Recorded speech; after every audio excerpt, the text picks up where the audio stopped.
May mga araw na dumarating na dati sabay-sabay pinaghahandaan. Ngayon, dumadaan na lang sila na parang wala nang naghihintay. May mga hiling na hindi naman malaki, pero parang ang hirap ibigay kapag tayo ang pinag-uusapan. At may mga tanong na hindi na itinatanong kasi baka alam na ng lahat ang sagot. Kaya may mga kantang ganito, hindi para manguro, kundi para maalala kung saan nagsimulang mawala ang salitang tayo. May isang bahay na tahimik ang ilaw, hindi dahil tulog kundi sanay na sa ganon.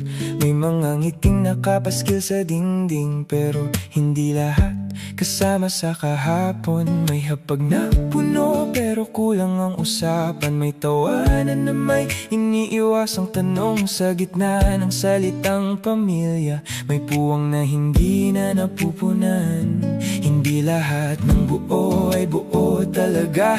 May mga kulang na hindi na binabanggit. At habang tumatagal, mas lalo lang pinipiling manahimik. Kung may kwentong pumasok sa isip mo habang pinapakinggan mo ito, huwag mong hanapin ang pangalan sa linya. Baka kasi alam mo na kung para kanino. Sa likod ng mga larawang pinipili, may mga gabing hindi na inaamin kung pamilya pa rin ang tawag natin dito.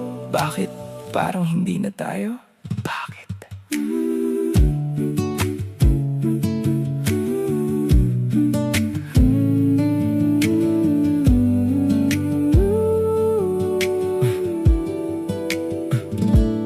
May mga eksenang paulit-ulit na lang, parang kwentong ayaw nang baguhin. May mga bagay na hindi na kino-question, kahit may hindi tugma sa damdamin. May mga matang hindi naman naghahanap, pero nakakakita pa rin ang totoo. At may mga salitang hindi na binibitawan, kasi alam na kung saan ito patungo. Hindi lahat ng tahimik ay kapayapaan. Minsan iyon ang paraan para umiwas. At sa dami ng hindi na napag-uusapan, unti-unting nawawala ang tayo. Kung may kwentong bumabalik sa'yo at hindi ka mapakali, huwag mong hanapin kung sino ang tinutukoy. Baka kasi ikaw ang nasa pagitan nito. Sa likod ng mga araw na maayos tingnan, may katotohanang hindi masabi. Kung may nawala sa salitang tayo, baka hindi yon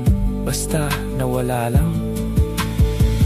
Kung mahal mo ako, matutunan mong mahalin ang mahal ko. At kung maaalala mo ako sa araw ng ika-9 ng Mayo, huwag mo na akong batiin. Sabihin mo na lang sa taong nasa tabi mo ngayon kung gaano mo siya pinahahalagahan, sa maliliit na bagay hanggang sa mga hindi napapansin.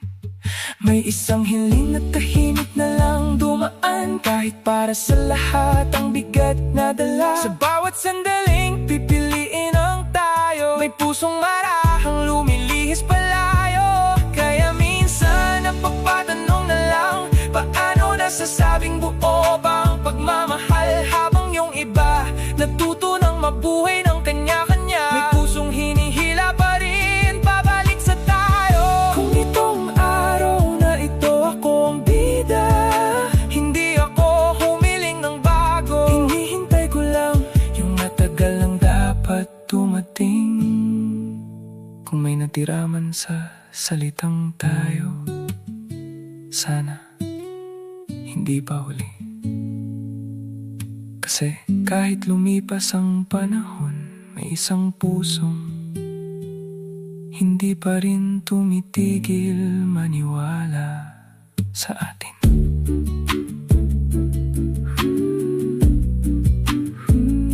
Sa atin.